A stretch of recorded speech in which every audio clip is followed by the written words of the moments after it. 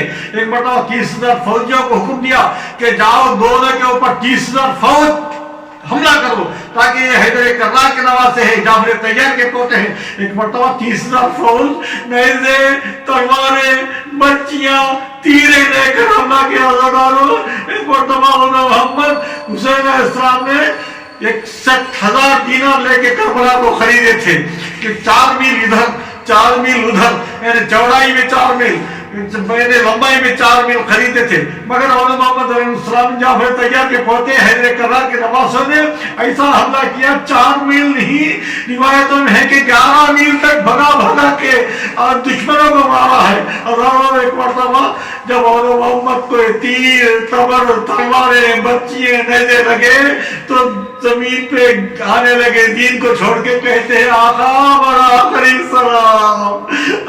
یہ سننا تھا، حسین گھوڑے بھی نکلے، حسین کا نکلنا دیکھنا تھا، حضرت عباس نکلے، حضرت عباس کو دیکھ کے علی اکبر نکلے، 3 گھوڑ سوار نکلے، جا کے کہتے ہیں محمد کو کہاں ہے ہمارے۔ ایک مرتبہ اور محمد امام حسین السلام کو اور حضرت عباس السلام کو علی اکبر السلام کو قریب بلا کے کہتے ہیں، دونوں نے امام حسین السلام کے اور عباس علمدار کے سر پہ ہاتھ رکھ کے کہتے ہیں اے مامو جان، اے آقا مولا حسین، ہم قسم کھاتے ہیں کہ ماں سے کہے نہ، ہم قبضہ کرنے کے باوجود نہر فرات کو پانی نہیں پیا۔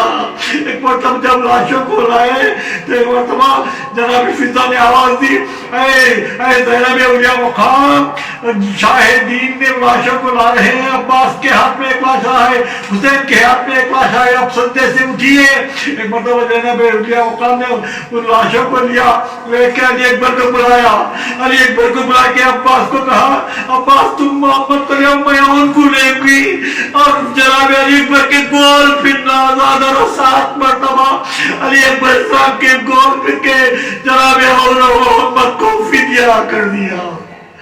لعنت اللہ علی القوم الظالمین وسلام الذین ظلموا۔ پروردگار اس خلیل عزاداری کے سامنے سزا کی نہیں سے قبول فرما، مجلس جو قائم کرے ہیں، ایجاد کرے ہیں اور آستانوں کو جو سجاتے ہیں، محنت کرتے ہیں، پیسہ کرتے ہیں، تمام کو قیامت تک آواز ہونا نصیب فرما، قیامت تک عزاد علی حسین ہونا نصیب فرما، جناب سیدہ کی دعا کو قبول فرما۔ اے اللہ ہماری دعاؤں کو قبول فرما، ہمارے دوستگان کے محبت حیبت کے گناہوں کو معاف فرما، امام زمانہ کے ظہور میں تاجیل فرما، علماء کرام جو دنیا سے گئے ہیں ان کو قریب کے رحمت فرما، جو علماء کرام زندہ ہیں ان کو ہمارے سروں پر صدر اور رہنا نصیب فرما، جن کی اولاد نہیں ہے معبود ان کا اولاد ہونا نصیب فرما، جن کی شادیاں نہیں ان کی شادیاں ہونا نصیب فرما، اللہ جو بیمار ہے بیمار کربلا کے سے شفا کی عاجلہ ہونا نصیب فرما، جو اللہ جو مخلوق ہے ان کے قرضداری وضع فرما، اے اللہ جو حج زیارت مشتاق حج زیارت سے مشرف ہونا نصیب فرما، جو حج زیارت کرے ان کے حج زیارت کو قبول فرما، ہمارے ذاکرین کو، ہمارے تقریر کو، ہمارے خطابت کو قبول فرما، محمد والے محمد